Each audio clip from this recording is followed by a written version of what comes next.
Brought to you by MDH मसाले। बात operation Kanwar की, जिसके लिए योगी फोर्स ने सुरक्षा की खास चक्रव्यूह तैयार की।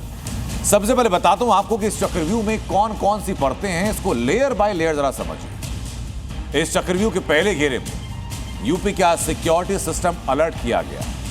दूसरा घेरा मजबूत करने के लिए उत्तर प्रदेश में फरार अपराधियों की तलाश तेज की गई। तीसरे घेरे में गुंडे बदमाशों का एनकाउंटर किया जा रहा है और चौथा घेरा गाजियाबाद में, जहां कांवड़ यात्रा से पहले हथियारों का जखीरा पकड़ा गया। ऑपरेशन कांवड़ के जरिए यह चक्रव्यूह कल डीजीपी लेवल की मीटिंग में बनाया गया, जिसमें कांवड़ यात्रा के लिए और किन किन बातों पर जोर के लिए कहा गया, कैसे जमीन पर इंप्लीमेंट किया जाएगा, रिपोर्ट में दिखा दें। कांवड़ यात्रा कोई रोकेगा तो फिर कायदे से उसका इलाज भी करेंगे।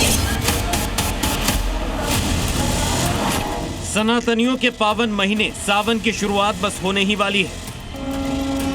भोले के भक्तों की टोली सड़कों पर निकलने ही वाली है। पश्चिमी यूपी के कांवड़ मार्ग पर श्रद्धालुओं का रेला लगने ही वाला है।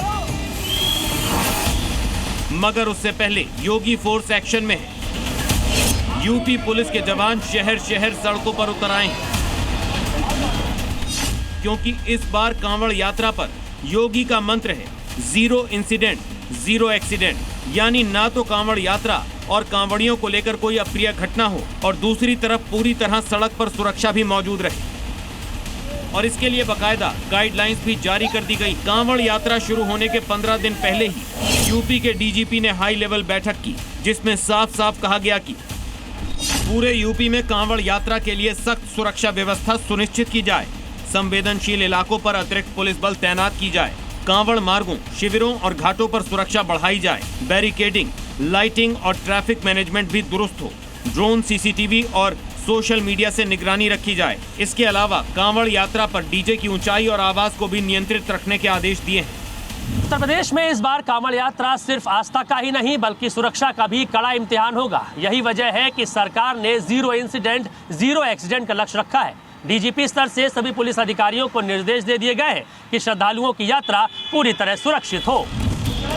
कांवड़ यात्रा के लिए जारी गाइडलाइंस में इतना ही नहीं है, बल्कि अपराधियों की कमर तोड़ने की एडवांस प्लानिंग भी शामिल है। यूपी के कई जिलों में ऐसे लोग जो शांति व्यवस्था बिगाड़ सकते हैं, उन्हें कांवड़ यात्रा शुरू होने से पहले ही पाबंद किया जा रहा है। इसके लिए सक्रिय अपराधियों की लिस्ट नियमित अपडेट करने के आदेश दिए गए हैं और फरार अपराधियों की तलाश में 1 हफ्ते का विशेष अभियान चलाने का आदेश दिया गया है। साथ ही उन उपद्रवियों पर नकेल कसने की तैयारी है जो कांवड़ यात्रा में आस्था के नाम पर हुड़दंग करते हैं। उस कांवड़ यात्री जो पवित्र जल लेकर आ रहे थे और हुड़दंग करते हुए आ रहे थे, मौके पर ड्यूटी पर तैनात इंस्पेक्टर ने जब उनको हुड़दंग करने के लिए और डीजे पर खड़े होकर नाचने के लिए उनको मना किया, उतरने के लिए कहा, तो उन्होंने इंस्पेक्टर के ऊपर भी आपत्तिजनक टिप्पणी की। मैं पुलिस से कहूंगा कि ऐसे असामाजिक तत्वों पर वो कार्रवाई करे, उम्र नजर रखे। योगी सरकार ने जो निर्देश दिए उसको अमली जामा पहनाने की तैयारी भी शुरू हो चुकी है। कांवड़ यात्रा के दौरान कोई खलल न डाले, इसके लिए योगी फोर्स अभी से मुस्तैद है। रायबरेली में कांवड़ यात्रा को लेकर पुलिस ने सुरक्षा व्यवस्था का जायजा लिया। वहीं कानपुर में भी संवेदनशील इलाकों में पुलिस ने फ्लैग मार्च किया। इस दौरान संदिग्ध व्यक्तियों और वाहनों की भी जांच की गई। मुजफ्फरनगर में कांवड़ मार्ग की सुरक्षा व्यवस्था को अत्याधुनिक तकनीक से मजबूत किया जा रहा है। पूरे कांवड़ मार्ग पर करीब 2500 सीसीटीवी कैमरे लगाए जाएंगे, जिनकी निगरानी अलग अलग कंट्रोल रूम से की जाएगी। इसके साथ ही एआई आधारित कैमरों और अन्य आधुनिक इलेक्ट्रॉनिक उपकरणों की मदद से हर गतिविधि पर नजर रखी जाएगी। साथ ही सोशल मीडिया की निगरानी के लिए टीम लगाई जाएगी। सुरक्षा के लिहाज से एटीएस समेत कई सुरक्षा एजेंसियां भी कांवड़ यात्रा में तैनात रहेंगी। इन तमाम तैयारियों का मकसद एक ही है कि कांवड़ यात्रा में कोई बाधा न आए और न ही कोई साजिश कामयाब, क्योंकि कांवड़ियों की सुरक्षा और सुविधा योगी सरकार की टॉप प्रायोरिटी है। ब्यूरो रिपोर्ट, जी मीडिया। MDH की देगी मिर्च, देगी मिर्च का तड़का, अंग अंग फड़का। MDH की देगी मिर्च। एक तरफ कांवड़ियों की सुरक्षा के लिए सिक्योरिटी सिस्टम को अपडेट किया गया, तो दूसरी तरफ उत्तर प्रदेश में अपराधियों के खिलाफ योगी फोर्स का ऑपरेशन लगातार तेज है। बागपत से लेकर बुलंदशहर, देवरिया से लेकर गाजियाबाद तक पुलिस ने अपराधियों और अवैध हथियार नेटवर्क पर कार्रवाई की। और ये सब कुछ हो रहा है ऑपरेशन पाताल लोक के तहत।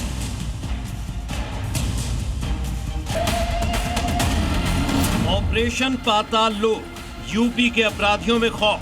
अब कर्फ्यू कल्चर नहीं है, अब जीरो टॉलरेंस कल्चर ने उत्तर प्रदेश को एक नई पहचान दी है।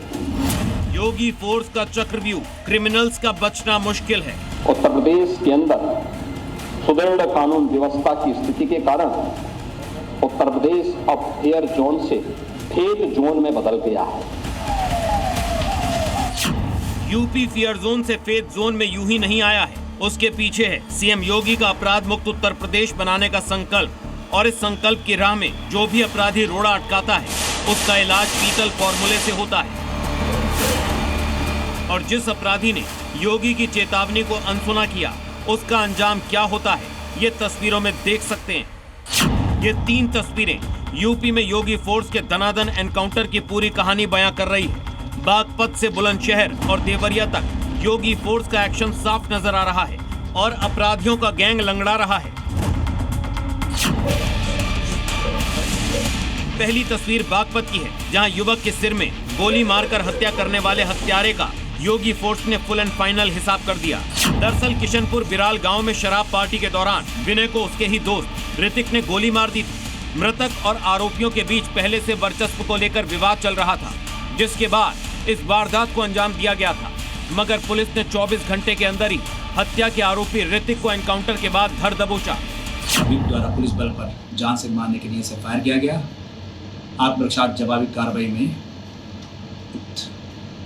अभियुक्त के पैर में गोली लगी है, जिसको उपचारार्थ CSC बड़ौत ले जाया गया है।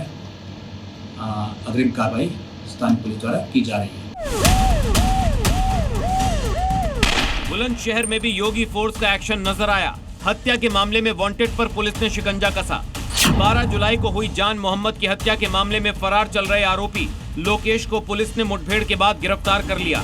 आरोपी के कब्जे से तमंचा, कारतूस और मृतक का मोबाइल फोन बरामद किया गया। पूछताछ में ऑटो हड़पने की नियत से हत्या करने की बात लोकेश ने कबूली। बुलंदशहर में हत्या के आरोपी का हाफ एनकाउंटर हुआ तो देवरिया में पुलिस ने पशु तस्करों के खिलाफ बड़ा एक्शन लिया।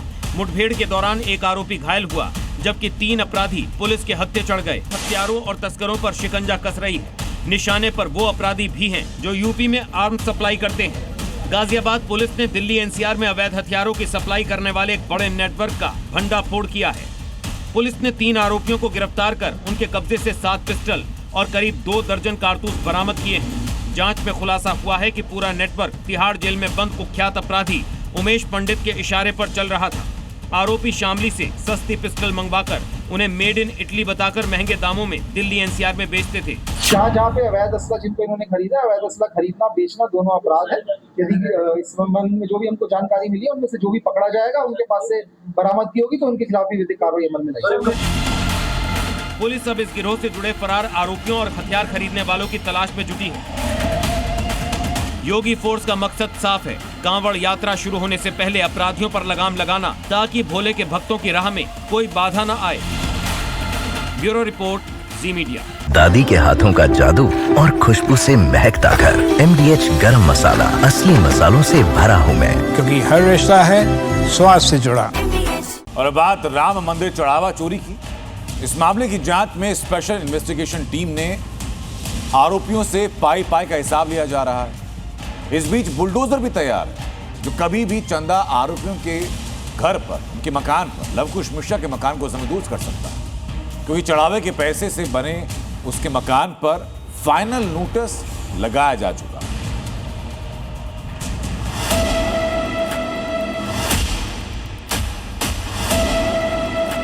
अंतिम नोटिस इस पर चस्पा कर दी गई है।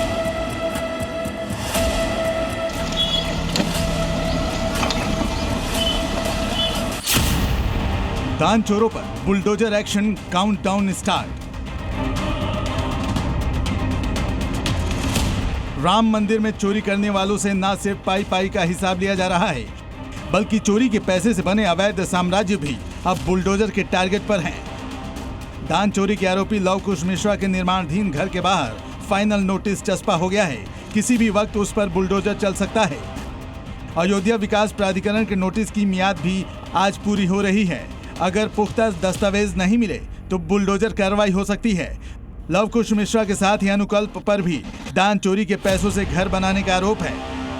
लव कुश मिश्रा की पत्नी सुप्रिया मिश्रा के नाम ये जमीन बैनामा कराई गई थी और इसी जमीन पर निर्माण हो रहा था, मकान बन रहा था, लेकिन अब अंतिम नोटिस इस पर चस्पा कर दी गई है। यानी कि 15 जुलाई तक, कल तक समय दिया गया है। कल तक अगर जरूरी कागजात और इस मकान जो बन रहा था, इस मकान का अगर नक्शा विकास प्राधिकरण को नहीं लेकर पहुंचेंगे, यानी विकास प्राधिकरण को नहीं देंगे, तो इस पर सीलिंग की कार्रवाई की जाएगी।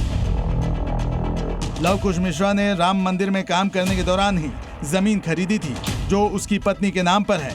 अयोध्या लखनऊ हाईवे पर मौजूद इस जमीन पर लव कुश मिश्रा 2 मंजिला आलीशान घर बनवा रहा था, मगर अब इस निर्माणाधीन मकान पर कभी भी बुलडोजर चल सकता है। दरअसल इस मकान में सिर्फ चंदा चोरी का पैसा ही नहीं लगा है, बल्कि इसे नियम कायदे तोड़कर भी बनाया जा रहा है। दरअसल जिस इलाके में लव कुश मिश्रा घर बनवा रहा था वो ब्लू जोन में है, जहां आवासीय भवन का निर्माण नहीं हो सकता है। साथ ही नक्शा भी पास नहीं कराया गया था। ऐसे में बुलडोजर एक्शन 100% तय है, क्योंकि योगी का मैसेज क्लियर है, जो भी अवैध होगा उस पर बुलडोजर चलेगा ही। कब्जा करेगा, बुलडोजर आएगा, संपत्ति को फिर से जब्त करवाएगा, अवैध कब्जे को तो हटाएगा ही हटाएगा।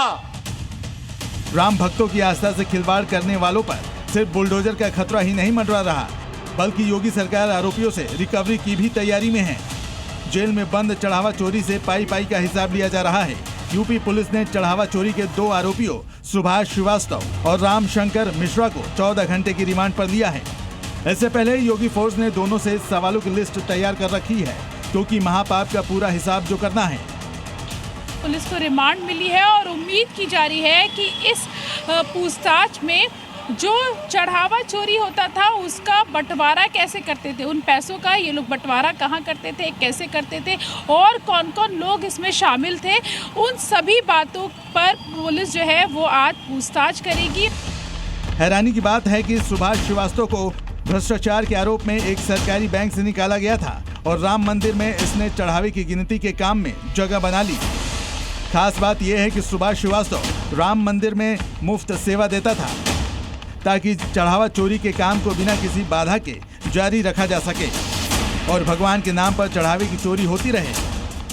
इस बीच एसआईटी सूत्रों के हवाले से बड़ी खबर आ रही है कि एसआईटी ने भी अनिल मिश्रा को ही साजिश के लिए जिम्मेदार ठहराया है। अनिल मिश्रा को राम मंदिर ट्रस्ट से पहले ही बाहर किया जा चुका है। अनिल मिश्रा पर ट्रस्ट में 125 से ज्यादा भर्ती कराने का आरोप लगा है। बैंक के कहने के बावजूद अनिल मिश्रा ने कर्मचारियों को बदलने नहीं दिया। और तो और अनिल मिश्रा पर कमीशन खाने का भी आरोप लग रहा है। अब एसआईटी की जांच अनिल मिश्रा की संपत्ति की तरफ भी घूम गई है।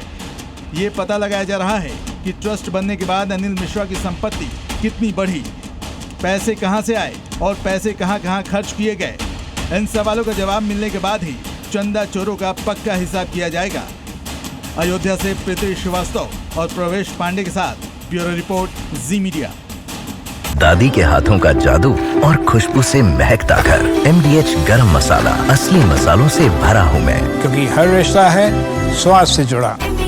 अब खबर सियासी एक्शन की। दिल्ली में 36 घंटे के मंथन के बाद बीजेपी ने मिशन 2027 की सियासी बिसात बिछानी शुरू कर दी।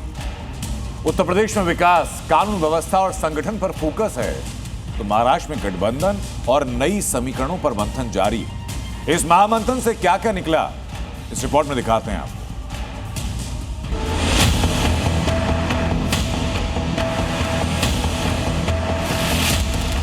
मिशन 2027 बीजेपी का मेगा ब्लूप्रिंट। शाह की रणनीति योगी की हैट्रिक बनाएगी।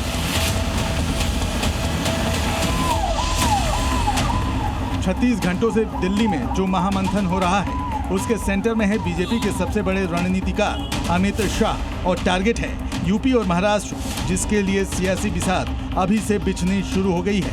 दिल्ली में केंद्रीय गृह मंत्री अमित शाह और उत्तर प्रदेश के मुख्यमंत्री योगी आदित्यनाथ की अहम बैठक ने चुनावी रणनीति को लेकर अटकलों को तेज कर दिया है। ये मुलाकात दिल्ली और लखनऊ के बीच उस पावर ट्यूनिंग का हिस्सा है जो 2027 में विपक्ष के तमाम समीकरणों को ध्वस्त करने के लिए बुनी गई है। सूत्रों के मुताबिक इस सीक्रेट मीटिंग में यूपी को लेकर एक त्रिस्तरीय मेगा प्लान तैयार किया गया है। हाल ही में हुए यूपी कैबिनेट विस्तार के बाद से ही सीएम योगी को पूरी तरह फ्री हैंड दिया गया है। नितिन नवीन ने भी यूपी में मंथन के दौरान MY यानी मोदी योगी के विकास कार्यों पर चुनाव लड़ने का ऐलान किया था। यूपी में विकास और योगी के लॉ एंड ऑर्डर को लेकर ही जनता के बीच बीजेपी जाएगी, लिहाजा कानून व्यवस्था के मुद्दे पर जीरो टॉलरेंस की नीति को और आक्रामक बनाया जा रहा है। दान चोरी के मामले में घर घर जाकर इस मामले में हो रहे एक्शन को भी लोगों तक पहुंचाना है। यानी बीजेपी पूरा होमवर्क कर रही है कि राम मंदिर में दान चोरी के मुद्दे को विपक्ष का हथियार नहीं बनने देना है। साथ ही रोजगार, लॉ एंड ऑर्डर और विकास के मुद्दे को लेकर ही जनता के बीच जाना है, लिहाजा सीएम इन मुद्दों पर विपक्ष को घेर भी रहे हैं। असुरक्षा का वातावरण था, न बेटी सुरक्षित थी, न व्यापारी सुरक्षित था। युवा के सामने पहचान का संकट था। सरकारी नौकरी पर एक खानदान का अधिकार था। यह तो नौकरी निकलती नहीं थी, नौकरी निकल गई तो चाचा भतीजे की जोड़ी वसूली के लिए भी निकल पड़ती थी और बिना पैसे के कुछ काम होता नहीं। ये तो बात यूपी की हो गई। ग्राउंड ऑपरेशन की तैयारी महाराष्ट्र में भी हो रही है और उसकी रणनीति भी दिल्ली में ही बन रही है। केंद्रीय गृह मंत्री अमित शाह के आवास पर देर रात हुई बैठक के बाद महाराष्ट्र की राजनीति में हलचल तेज हो गई है। इस बैठक में बीजेपी अध्यक्ष नितिन नवीन, संगठन महामंत्री BL संतोष और महाराष्ट्र के उप मुख्यमंत्री एकनाथ शिंदे समेत कई वरिष्ठ नेता शामिल हुए। इसी दौरान हाल ही में शिवसेना शिंदे गुट में शामिल हुए उद्धव ठाकरे गुट के 6 सांसदों ने भी अमित शाह से मुलाकात की।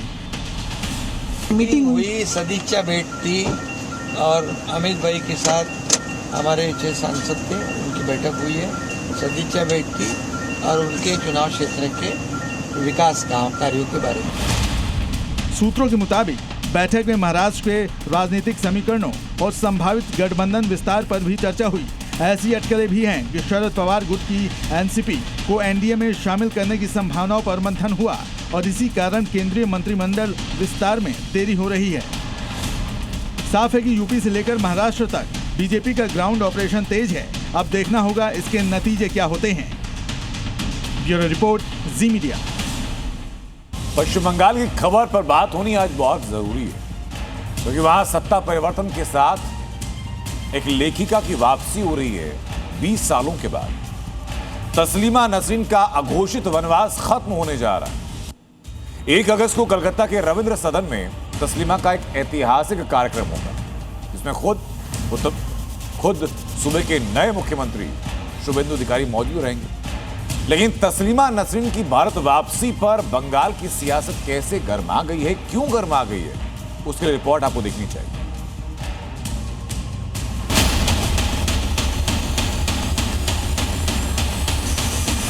पश्चिम बंगाल में सत्ता क्या बदली, 20 साल का वो अघोषित वनवास खत्म हो गया। बांग्लादेशी लेखिका तस्लीमा नसरीन 20 साल बाद फिर से बंगाल की धरती पर कदम रखने जा रही हैं। 1 अगस्त को कोलकाता के रविंद्र सदन में उनका ऐतिहासिक कार्यक्रम होने जा रहा है और इस कार्यक्रम में खुद सूबे के नए मुख्यमंत्री शुभेंदु अधिकारी मौजूद रहेंगे। तस्लीमा की इस घर वापसी ने बंगाल के सियासी गलियारों में खलबली मचा दी है। सबसे ज्यादा मिर्ची लगी है सूबे के ISF के विधायक नौशाद सिद्दीकी को। सिद्दीकी ने सरकार को घेरते हुए सीधे सीधे इसे अल्पसंख्यक विरोधी एजेंडा करार दे दिया है।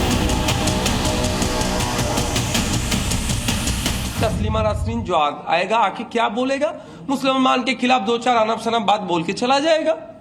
इसको ये लोग इनका डेवलपमेंट के नाम से चलाएगा, इसीलिए उनको लेके आ रहा है। उसको लेके आने से क्या फायदा होगा बंगाल में? क्या बंगाल का इकोनॉमी GSDP ऊपर चलेगा? उसको लेके इसीलिए आ रहा है जब ये सब्जेक्ट छोड़ के ऑब्जेक्ट को आदमी लेके ज्यादा चर्चा करेगा। साल 1994 जब तस्लीमा नसरीन को उनके उपन्यास लज्जा के लिए बांग्लादेश छोड़ना पड़ा। साल 2007 जब कोलकाता की सड़कों पर कट्टरपंथियों ने वो खूनी तांडव किया जिसने वामपंथी सरकार के हाथ पैर फुला दिए और तस्लीमा को रातों रात बंगाल छोड़ना पड़ा। फिर आई ममता बनर्जी की सरकार, लेकिन तुष्टीकरण के उसी डर से ममता सरकार ने भी तस्लीमा के लिए बंगाल के दरवाजे बंद रखे। लेकिन साल 2026 में बंगाल की सत्ता क्या बदली, तस्लीमा नसरीन के अच्छे दिन लौट आए। पूरे 20 साल बाद तस्लीमा नसरीन कोलकाता आ रही हैं, जिसे TMC भी पचा नहीं पा रही। इसका बारे में मेरी जानकारी नहीं है। जो जितना बात जानकारी नहीं इसके बारे में हम टिप्पणी नहीं कर पाते। तस्लीमा नसरीन माने कंट्रोवर्सी है, उसका खिलाफ जब जितना ना जानने के बाद हम इस जगह पर से उसका बारे में कोई टिप्पणी नहीं करते। आयोजकों और बीजेपी का साफ कहना है कि बंगाल अब भय मुक्त हो चुका है। पहले की सरकारें कट्टरपंथियों के आगे नतमस्तक थी, इसीलिए एक महिला लेखिका को अपनी ही पसंद के शहर में आने की इजाजत नहीं थी। फ्री एंट्री वाले इस कार्यक्रम में भारी भीड़ जुटने की उम्मीद है। कट्टरपंथियों की धमकियों के बीच तस्लीमा की सुरक्षा पुलिस और नई सरकार के लिए बड़ी साख का सवाल बन गई है। तस्लीमा नसरीन हो या सलमान रुश्दी हो, ये दुनिया के बदनाम ज़माना लेखक हैं। इन्होंने इस्लाम के खिलाफ बहुत सारी बातें लिखी। ऐसे लोगों का स्वागत करना, ऐसे लोगों का सम्मान करना एक नए विवाद को जन्म देगा। तस्लीमा नसरीन का साथ जो बेइंसाफी हुआ है उसको इंसाफ दिलाना है। ये तो हम लोग का फ्रीडम है, ये हम लोग का इज्जत है, ये बंगाली का अस्मिता है। देश में लोग उन्माद फैलाने के लिए कुछ ऐसे कार्यक्रम कर रहे हैं जिससे दूसरे की भावनाओं को ठेस पहुँचे। कलकत्ता में एक तस्लीमा नसरीन की कार्यक्रम को रखा गया है जिसका कि Muslim personal law board of India पूरी तरह से विरोध करता है। देखना दिलचस्प होगा कि 1 अगस्त को जब तस्लीमा रविंद्र सदन के मंच पर होंगी तो भाईजान की इस नाराजगी का बंगाल की राजनीति पर क्या असर पड़ता है। ब्यूरो रिपोर्ट, जी मीडिया। लेकिन बंगाल में जो वायदा शुभेंदु अधिकारी ने दिया वो जमीन पर दिखाई पड़ रहा है। सीमा सुरक्षा को लेकर पश्चिम बंगाल में बड़ा कदम उठाया गया। भारत बांग्लादेश बॉर्डर पर जिन इलाकों में वर्षों से फेंसिंग का काम अटका हुआ था, वहां अब जमीन मिलने के बाद तेजी के साथ फेंसिंग की जा रही है। 9 जिलों में कुल 1024.75 एकड़ जमीन बीएसएफ को सौंपी गई। ये कदम 172 किलोमीटर लंबी सीमा पर अटके हुए निर्माण कार्य को पूरा करने के लिए किया गया।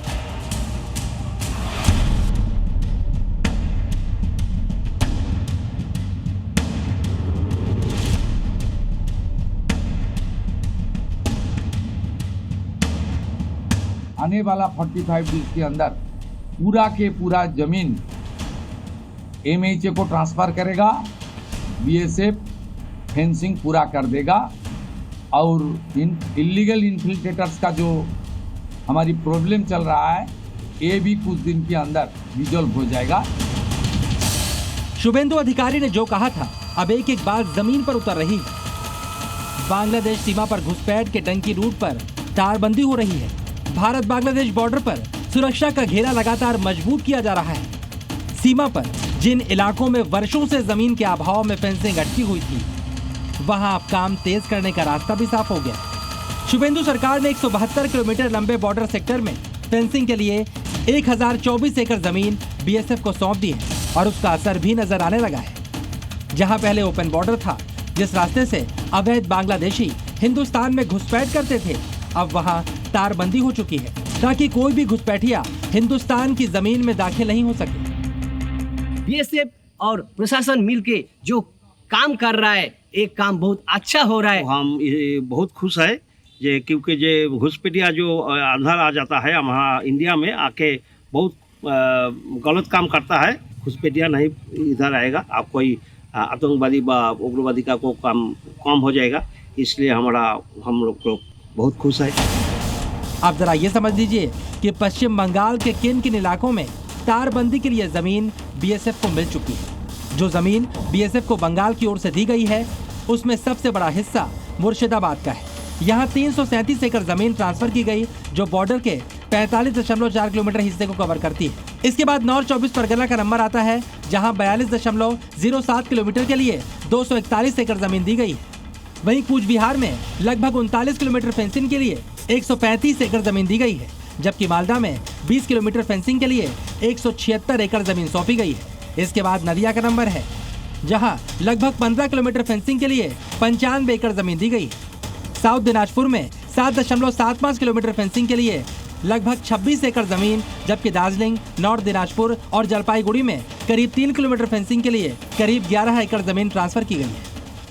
बॉर्डर एरिया में जो है ये जो बासिंदा लोग है इसका ये जो काम के लिए इसका क्या वक्तव्य है? से हम लोग देख रहे हैं कि हमारे जो बॉर्डर एरिया है जलपाईगुड़ी से कूच बिहार तक, यहाँ पर जो तार है, जो बॉर्डर का तार है, वो बहुत ही द्रुत गति से यानी तेज़ गति से यहाँ पे बॉर्डर का फिनिशिंग का तार हो रहा है। हम लोग आशा करते हैं गवर्नमेंट से, पश्चिम बंगाल सरकार से, बीजेपी सरकार से, जो भी अभी ज़मीन जो फुलफिल नहीं हुआ है वो ज़मीन भी सरकार से हम लोग अनुरोध करेंगे कि BSF को बहुत ही जल्दी वो ज़मीन दिया जाए। दरअसल राष्ट्रीय सुरक्षा शुभेंदु सरकार की सर्वोच्च प्राथमिकता है, इसलिए सीमा पर फेंसिंग के लिए जमीन ट्रांसफर की प्रक्रिया तेज की गई, लेकिन इसमें भी टीएमसी को सियासत ही नजर आ रही है। इसको लेकर इतना खबर बढ़ाने का कुछ नहीं है। जमीन तो उधर बंजर पड़ा रहता है, उसको कोई वैल्यू नहीं है। इसी को करके वो इतना पब्लिसिटी के वो ले रहे हैं। आपको बता दें, भारत और बांग्लादेश के बीच पश्चिम बंगाल की 2217 किलोमीटर लंबी सीमा है। इसमें करीब 1600 किलोमीटर हिस्से में पहले ही फेंसिंग पूरी हो चुकी है, जबकि बाकी हिस्से को भी जल्द ही फेंसिंग में लाने की तैयारी है। यानी बंगाल बॉर्डर पर सुरक्षा घेरा लगातार मजबूत किया जा रहा है, ताकि घुसपैठ, तस्करी और सीमा पार से होने वाली अवैध गतिविधियों पर रोक लगाई जा सके। ब्यूरो रिपोर्ट, जी मीडिया। और इसी बीच पाकिस्तान की एक और बड़ी आतंकी साजिश का पर्दाफाश हुआ। ऑपरेशन सिंदूर की मार भूलकर लश्कर तैयबा भारत के खिलाफ हाइब्रिड वॉर की तैयारी में, जहां आतंकियों को बंदूक के साथ कोडिंग और आर्टिफिशियल इंटेलिजेंस की ट्रेनिंग दी जा रही है। ऑपरेशन सिंदूर के दौरान जब भारतीय सेना के जाबाजों ने सरहद पार से आए आतंकियों और उनके आकाओं को मिट्टी में मिला दिया था, पूरी दुनिया ने देखा था कि भारत के खिलाफ आंख उठाने वालों का क्या हश्र होता है। लेकिन गीदड़ अपनी फितरत से बाज नहीं आते। पाकिस्तान में बैठा आतंकी संगठन लश्कर तैयबा भारत के खिलाफ एक ऐसी साजिश रच रहा है जो बंदूक और बारूद से आगे बढ़कर स्विमिंग पूल से लेकर AI यानी आर्टिफिशियल इंटेलिजेंस की लैब तक पहुंच चुकी है, बल्कि उन्हें हाइब्रिड वॉर के लिए तैयार कर रहा है। भारत का मोस्ट वांटेड आतंकी राणा मोहम्मद अशफाक खुद स्विमिंग पूल में उतरकर आतंकियों की नई पौध को तैराकी सिखा रहा है। अपने रंगरूटों को लगातार ट्रेनिंग दे रहे हैं। ये ट्रेनिंग दी जा रही है सभी को स्विमिंग के लिए, इसके अलावा वाटर बेस्ड ऑपरेशन करने के लिए और आर्टिफिशियल इंटेलिजेंस की। आपको बता दें कि मोस्ट वांटेड पाकिस्तानी आतंकी राणा मोहम्मद अशफाक की अगुवाई में ये सारी ट्रेनिंग जो है वो लगातार चल रही है। और इसको यहाँ पर बता दें कि अलग अलग तरह की टेक्निक और जो गुण है वो यहाँ पर इन आतंकियों को सिखाए जा रहे हैं। इस पूरी साजिश का सबसे चौंकाने वाला और खतरनाक पहलू अब सामने आया है। लश्कर के इस ट्रेनिंग कैंप में महिलाओं की भारी भागीदारी है, जिन्हें स्किल डेवलपमेंट के नाम पर AI कोडिंग और डिजिटल टूल सिखाए जा रहे हैं। पाकिस्तान के कई शहरों में इस तरह के आतंकी कैंप लगाए गए हैं, जहां युवाओं को ट्रेनिंग दी जा रही है। युवाओं को जूडो, कराटे, ताइक्वांडो, कुश्ती भी सिखाई जा रही है। और पिछले 2 महीनों से पाकिस्तान में कब्जे वाले कश्मीर में खलबली मची हुई है। अभी खलबली आजादी के अंजाम तक पहुंचने को बेताब है। POK के लाखों लोगों की ये बेताबी राजधानी मुजफ्फराबाद में गूंज रही है। कुचलने के लिए शहबाज शरीफ और मुनीर जैसे हुक्मरानों ने फायरिंग के साथ आतंकी साजिश रची, लेकिन POK की जनता ने आजादी की ठान ली। ये पाकिस्तान के कब्जे वाले कश्मीर की आजादी का एंथम है। इस एंथम के साथ जन सैलाब का जज्बा देखिए। ये पूरा जत्था कूच कर चुका है POK की राजधानी मुजफ्फराबाद के लिए। मुजफ्फराबाद में 10 लाख लोग जुटे, एक सुर में आजादी का इनकलाब। पूरे पाकिस्तान ऑक्यूपाइड कश्मीर के साथ ऐसे काफिले निकल पड़े हैं। हर काफिले की जुबान पर एक नया स्लोगन, आजादी का नया जज्बा है। मुजफ्फराबाद कूच के दौरान ये नारे बता रहे हैं अपने कब्जे वाले कश्मीरियों पर मुनीर की सेना ने कैसा कहर बरपाया था। महिलाओं, बच्चों पर भी गोलियां चलवाई थी। उन्हीं की याद में ये महिलाएं नारे लगा रही हैं। ऐसे काफिले तमाम हैं जो मुजफ्फराबाद के लिए कूच कर चुके हैं, कुछ तो पहुंच चुके हैं। जैसे ये काफिला है, इस काफिले पर गौर कीजिए। महिलाएं, बच्चे, बूढ़े, सबके हाथों में आजादी की तख्तियां हैं, आजाद कश्मीर के झंडे हैं। जारी प्रदर्शन के दौरान ऐसे तमाम काफिले रात से ही घरों से निकल पड़े हैं। प्रदर्शनकारी सरकारी नीतियों और POK में खूनी कार्रवाई के विरोध में मुजफ्फराबाद की ओर मार्च की तैयारी कर चुके हैं। आपको बता दें, इस पूरे पाकिस्तान विरोधी प्रोटेस्ट और बुनियादी हक की मांग करने वाले आंदोलन की अगुवाई Jammu Kashmir joint action committee कर रही है, जिसे पाकिस्तान सरकार ने आतंकवादी संगठन घोषित कर दिया है। लेकिन बातचीत तो दूर, 2 महीने से जारी आंदोलन पर फायरिंग और बेगुनाहों के कत्ल के सिवा मुनीर शहबाज की तानाशाही सत्ता ने कुछ नहीं किया। जहां देखा वहीं गोलियां चलाई, दर्जनों प्रदर्शनकारी मारे गए, जबकि कश्मीरियों की मांग वाजिब है। समाज सेवी और एसएल ग्रुप के चेयरमैन डॉक्टर सुभाष चंद्रा के पिता नंद किशोर गोयनका जी पंचतत्व में विलीन हो गए। हिसार के अग्रोहा धाम में नम आंखों से उन्हें अंतिम विदाई दी गई। इस दौरान केंद्रीय मंत्री मनोहर लाल समेत कई हस्तियां मौजूद रही। पिता को मुखाग्नि देने के बाद डॉक्टर सुभाष चंद्रा ने ऐलान किया कि जल्द ही उनकी याद में एक यूनिवर्सिटी बनाई जाएगी।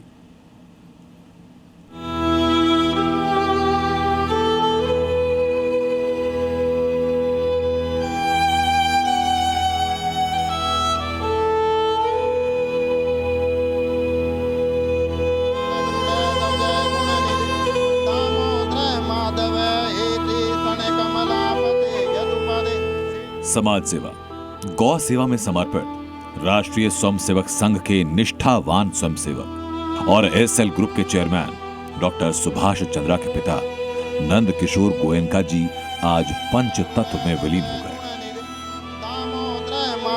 हिसार के अग्रोहा धाम के गोयनका उद्यान में डॉक्टर सुभाष चंद्रा ने अपने पिता को नम आंखों से मुखाग्नि दी। इस दौरान केंद्रीय मंत्री मनोहर लाल, पूर्व केंद्रीय मंत्री डॉक्टर हर्षवर्धन, हरियाणा के कैबिनेट मंत्री रणबीर गंगवा, राज्यसभा सांसद सुभाष बराला समेत कई दिग्गज हस्तियों ने उन्हें अग्रोहा धाम पहुंचकर श्रद्धांजलि दी। नंद किशोर गोयनका जी को मुखाग्नि देने के बाद डॉक्टर सुभाष चंद्रा ने ऐलान किया कि पिता की याद में अग्रोहा में यूनिवर्सिटी बनाई जाएगी ताकि युवाओं को बेहतर शिक्षा और रोजगार के अवसर प्रदान किए जा सके। हम परिवार के चारों भाइयों ने ये निर्णय किया क्योंकि ये इलाका पूरा एंटरप्रेन्योर्स का इलाका है, तो सरकारी संस्थान, education institution, entrepreneur development institute Ahmedabad, उनसे हमने एग्रीमेंट किया है और यहाँ पर एक यूनिवर्सिटी गोयनका जी के नाम से स्थापित करेंगे। परिवार की इधर सामने ही 32 एकड़ जगह पड़ी है, उसका उपयोग करेंगे। लगभग 100 करोड़ का खर्चा इस यूनिवर्सिटी पे आएगा। साथ में गोयनका जी की विरासत आगे भी चले, उसके लिए इस संस्थान में, इस यूनिवर्सिटी में समाज सेवा और समाज को देना, हाउ टू गिव, ऐसा भी एक कोर्स हम साथ में चालू करेंगे। नंद किशोर गोयनका का सोमवार को मुंबई में निधन हुआ, जिसके बाद पार्थिव शरीर को हिसार की मोहना मंडी स्थित उनके पैतृक आवास में अंतिम दर्शनों के लिए रखा गया, जहां पहुंचे समाज के हर वर्ग के लोगों ने नंद किशोर गोयनका जी को नम आंखों से श्रद्धांजलि दी। और आज सुबह जब उनकी अंतिम यात्रा हिसार की सड़कों से निकली तो जनमानस की भीड़ उमड़ पड़ी। नंद किशोर गोयनका जी का पूरा जीवन समाज सेवा, गौ सेवा और सांस्कृतिक मूल्यों के संरक्षण में बीता। महाराजा अग्रसेन की ऐतिहासिक नगरी अग्रोहा धाम के निर्माण और विकास में नंद किशोर गोयनका जी का विशेष योगदान रहा। आज उनका अंतिम संस्कार भी उसी अग्रोहा धाम स्थित गोयनका उद्यान में किया गया।